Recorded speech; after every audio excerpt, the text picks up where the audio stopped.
কুমিল্লার মুরাদনগর উপজেলায় ঘরে ঢুকে এক হিন্দু নারীকে ধর্ষণের অভিযোগ উঠেছে। পরে তাকে নির্যাতন করা হয়। এই ঘটনার 51 সেকেন্ডের একটি ভিডিও শনিবার রাতে ফেসবুকে ভাইরাল হয়। রাতে ভিডিও ছড়িয়ে দেওয়ার ঘটনার সঙ্গে জড়িত থাকায় 3 জনকে গ্রেপ্তার করেছে পুলিশ। তবে পুলিশ তাৎক্ষণিকভাবে তাদের পরিচয় জানায়নি। এর আগে শুক্রবার ভুক্তভোগী ওই নারী ধর্ষণের অভিযোগে থানায় মামলা করেন। ভিডিওতে দেখা যায় 10 থেকে 12 জন যুবক ওই নারীকে মারধর করছে। এ সময় ওই নারী চিৎকার করছেন। পুলিশ বলছে, ভিডিও ভাইরাল হওয়ার আগে ওই নারীকে নির্যাতনের বিষয়টি কেউ জানায়নি। গত বৃহস্পতিবার রাতে উপজেলার রামচন্দ্রপুর দক্ষিণ ইউনিয়নে এই ঘটনা ঘটে।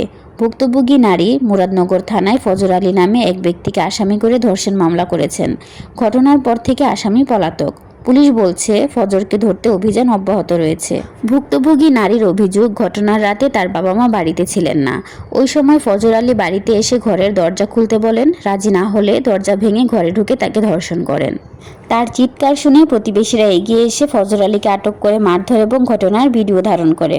পরে ওই নারীকে উদ্ধার করা হয়। ভুক্তভোগী ওই নারী সংখ্যালঘু হিন্দু সম্প্রদায়ের বলে জানা গেছে। মামলার এজাহার অনুযায়ী অভিযুক্ত ফজর আলী বাহেরচর 5 কিত্তা গ্রামের শহীদ মিয়ার ছেলে।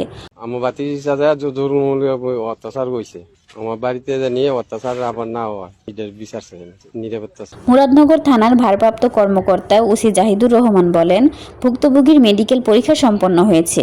অভিযুক্তকে ধরতে পুলিশের 2টি টিম মাঠে রয়েছে। আশা করছি দ্রুত সময়ের মধ্যে তাকে গ্রেপ্তার করা সম্ভব হবে।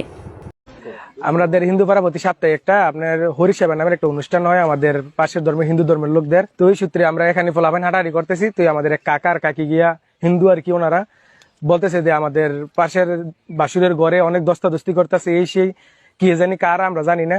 তো আমরা এই সূত্রে আর 10 জন আমাদের গ্রামের ফলাফাইন আমরা বন্ধু বান্ধব বাইটাই দৌড়ে। ওসি আরও বলেন, ভিডিও সামাজিক যোগাযোগ মাধ্যমে ছড়িয়ে দেওয়া আইনগত অপরাধ। আমরা সেই ভিডিওর উৎস খতিয়ে দেখছি।